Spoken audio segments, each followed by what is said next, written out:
আসসালামু আলাইকুম সবাইকে রেনমোলাই পরিবারের পক্ষ থেকে সবাইকে জানাচ্ছি আন্তরিক শুভেচ্ছা অভিনন্দন। তো সকালবেলা শুরু করে দিচ্ছি আজকের ব্লগটি। তো গত ভিডিওতে যেদিন স্নো পড়বে তার আগের দিন কিন্তু আমি রান্না করেছিলাম, বিকজ আমি ওয়েদার চেক করেছিলাম যে মানে স্নো হওয়ার সম্ভাবনা আছে। তো সেই কথা বিবেচনা করে রান্না করে ফেলেছিলাম 2 দিনও না, মানে 1.5 দিনের রান্না করেছি, মানে সকাল পর্যন্ত আমরা খেয়েছি পরের দিনের। তো আজ আর তো সেই অপশন নেই, আজকে তো রান্না করতেই হবে। আর এর মাঝে তো আমরা পুরি সিঙ্গারা এগুলো ভেজে খেয়েছি, বাচ্চাদের জন্য চিকেন ফ্রাই করেছি। তো আজকে রান্না করছি ইলিশ মাছ। আর এখানে স্নো পড়া বন্ধ হয়েছে, কিন্তু চারোদিকেই কিন্তু স্নো। আর এই অবস্থার মধ্যে ভাবলাম ইলিশ মাছটা রান্না করি। ইলিশ মাছটা তো আবার আমরা বেশি পছন্দ করি। আর এই ইলিশ মাছ হচ্ছে আমি আর ওদের বাবা খাই, আর আমার মেঝো মেয়ে অনেক পছন্দ করে। তো কষ্ট হলেও ওকে আমি বেছে খাওয়াই। ইলিশ মাছ বাছতে কি কষ্ট লাগে, কিন্তু সে সিস্টেম জানে। সে কিন্তু পুরা মাছটাই আমি যখন দিই সে চাবার পরে সে কাটা বের করে। তো তার সিস্টেম এরকম। আর বড় মেয়ে তো খেতেই চায় না। আর এদিকে দেখেন কি স্নো, চারিদিক একদম সাদা আর সাদা।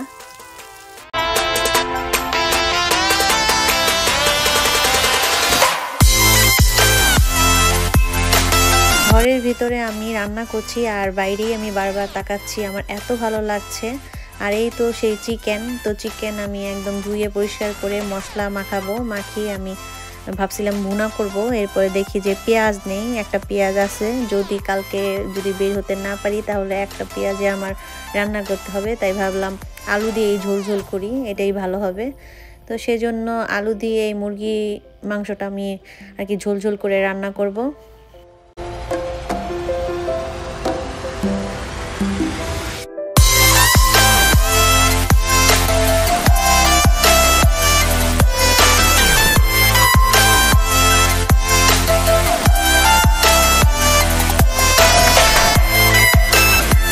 মুরগিটা আমি কষিয়ে নিচ্ছি। আর এই মুহূর্তে ওদের বাবা এসে বলছে এক্ষুনি ভাত দাও, আমার প্রচুর ক্ষুধা লাগছে। ও কিন্তু ক্ষুধা একদম সহ্য করতে পারে না।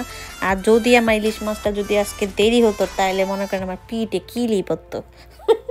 না, আসলে দুষ্টামি করলাম, আর ওরকম না। তবে খুবই তার মানে মেজাজ গরম উঠে যদি ঠিক মতো খাবার না পায় সময় মতো।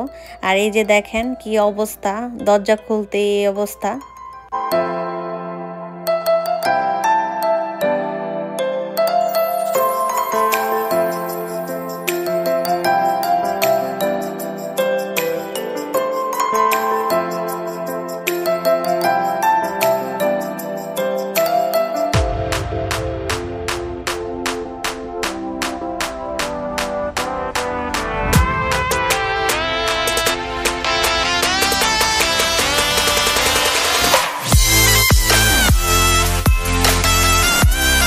সবকিছুই কিন্তু ভালো আর খারাপটাই আছে। আর বিদেশেও কিন্তু তা ব্যতিক্রম না। অনেকের ধারণা, সবার না, অনেকের ধারণা বিদেশে থাকি বা যারা থাকে সুখের রাজ্যে বসবাস করে। আসলে কিন্তু তা না। আসলে টাকার যেমন এই পিঠ ও পিঠ আছে, মানুষ এই পিঠ দেখলেই একটা কিছু বিবেচনা করা উচিত না। কারণ এখানেও মানুষ কষ্ট করে এই বরফের দেশে কাজ কিন্তু করতেই হয়। অনেকের গাড়ি থাকে না, তারা কিন্তু পায়ে হেঁটে কাজ করতে যেতেই হবে। তো এই বরফের মধ্যে মানে মাইলের পর মাইল হেঁটে কাজে যায় অনেক মানুষ। বিশেষ করে আমার হাজব্যান্ড এই কাজটা করেছিল প্রথম পর্যায়ে, যখন আমেরিকায় আসছিল তখন কিন্তু অনেক কষ্ট করেছে। ভাবতে পারেন রাত 2টা বাজেও যাদের কাজ থাকে তারা 2টা বাজে এই বরফের মধ্যে পায়ে হেঁটে জ্যাকেট পরে তারা কাজে যায়। একটু ভাবেন, এটা কি কোনো কষ্ট না? অনেক কষ্ট। আর যাদের সাইকেলও থাকে তারাও কিন্তু যেতে পারে না কাজে, কারণ সাইকেল চালিয়ে ও এত দূরে কাজে যেতে পারবে না। আর রোড কিন্তু খুবই স্লিপি থাকে এই বরফে। এখন গাড়ির প্রসঙ্গে বলি, গাড়িও কিন্তু একদম স্নোতে পুরো ভরে যায়। গাড়ি ক্লিন করতে হয়, যারা কাজে যায় তারা কিন্তু মানে গাড়িটাকে তাড়াতাড়ি ক্লিন করে নেয়। যখন কাজে যাবে তার 2 ঘন্টা আগে থেকে স্টার্ট করে গাড়ি ক্লিন করা। তাছাড়া গাড়ির আশেপাশেও কিন্তু ক্লিন করে। আর এই স্নোর মধ্যে কিন্তু অ্যাপয়েন্টমেন্ট থাকে, কারো হসপিটাল থাকে, কারো ইম্পর্টেন্ট মিটিংস মিস হয়ে যায়। বিভিন্ন সমস্যা হয় স্নোর কারণে। আর স্নোর কারণে কিন্তু অনেক কিছুই বন্ধ থাকে, তার মধ্যে কিন্তু স্কুলও বন্ধ থাকে। তাছাড়া হসপিটালও যেগুলা মানুষের অ্যাপয়েন্টমেন্ট নেয় তাও কিন্তু ক্যান্সেল হয়ে যায়। এরপরে আবার ফোন করে মানে রিস্কেজুয়াল করতে হয়। অনেক ঝামেলা এই স্নো। তাছাড়া যারা উবার চালায় তাদেরও কিন্তু অনেক কষ্ট, তারা পরিশ্রম করে, কারা গাড়ি চালায়, মানে হাতে জীবনটা নিয়ে কিন্তু মানে উবারটা চালায়। সেক্ষেত্রে রাস্তা কিন্তু অনেক স্লিপি থাকে, অনেক অ্যাক্সিডেন্ট হয়। এই মানে স্নো থাকাকালীনে কিন্তু অনেক অ্যাক্সিডেন্ট হয় আমেরিকাতে। তাছাড়া তেমন অ্যাক্সিডেন্ট হয় না, খুব কম হয়, কিন্তু স্নোর দিনে অনেক অ্যাক্সিডেন্ট হয়। আমার হাজব্যান্ডও কিন্তু উবার চালাতো, তো এখন আর তো উবার চালায় না, ঘরেই তো কাজ, যার কারণে আমরা গাড়িটাও ক্লিন করিনি। কিন্তু আমরা গাড়িটাকে ক্লিন করছি অল্প করে, মানে বাচ্চা যেহেতু আছে আমি একটু যাই ক্লিন করি আবার চলে আসি, তো এরকমভাবে কাজ করি। মানে আমার ছোটো ছেলেটা যখন ঘুমায় তখন আমি ক্লিন করতে যাই, কারণ বাচ্চারা থাকে, যে কোনো সময়ে যে কোনো দুর্ঘটনা ঘটতে পারে। ইন কেস অফ ইমার্জেন্সি গাড়িটা যদি মানে সব পরিষ্কার থাকে তাহলে মানে যাওয়া যাবে, সেই কথা বিবেচনা করি আমি একটু পর পর গাড়িটাকে ক্লিন করতে যাচ্ছিলাম। আর শুধু গাড়ি আর গাড়ির চারপাশটা এতটুকুই ক্লিন করতে লাগে। আর এই পাশে যেই মেন যেই মানুষ সবাই যায় যেই রাস্তাটা, তো ওই রাস্তাটা কিন্তু আবার একটা কার, বিশেষ কার আছে, ওই কার কিন্তু ক্লিন করে দিয়ে যায়। ওই যে দেখতেই পাচ্ছেন এখানে কিছুক্ষণ পর পর এই গাড়িগুলো রাউন্ড দেয়, একদম স্নোগুলো নিয়ে যায়। আর এগুলো তো বাসার এরিয়া এরকম থাকে, আর যেগুলো হাইওয়ে মানে মানে মেন রোড সেটা কিন্তু একদম ক্লিন থাকে, কেননা অনেক গাড়ি সবসময় কন্টিনিউ দিতে থাকে লবণ, তো লবণ দিয়ে ওই রাস্তাগুলো একদম ক্লিন থাকে, পরিষ্কারের মধ্যেই থাকে।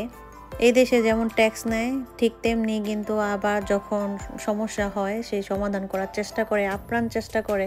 আমি বলবো যে স্নো পড়লে কিন্তু এই যে লবণ একটা হাউসেই আছে আমি দেখছিলাম, তো এই লবণ সে কার করে নিয়ে এই কয়েকটা কার সবসময় এই লবণ ছিটাতেই থাকে রাস্তার মধ্যে, তো এরকমটা করে।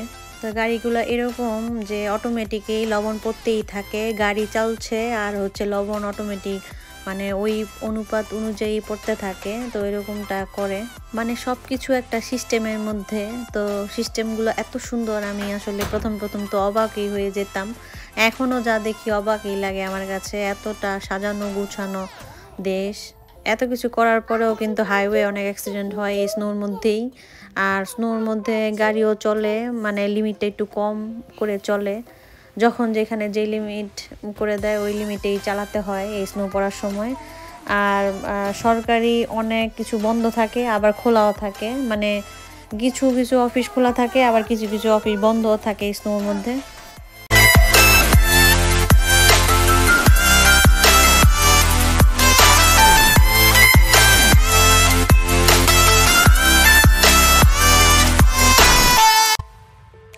আর এদিকে বাচ্চাদের নিয়ে আমি জানালায় দেখছি কে কি করছে, বাচ্চারা অনেক খেলা করছে, সেগুলো ভিডিও করতে পারিনি কারণ আমি কাজ করতেছিলাম। বাচ্চারা কিন্তু ভীষণ মজা করে স্নোতে, স্নো দেখলে মানে বাচ্চারা তো সবাই বের হওয়ার জন্য পাগল হয়ে যায়, অনেক মজা করে।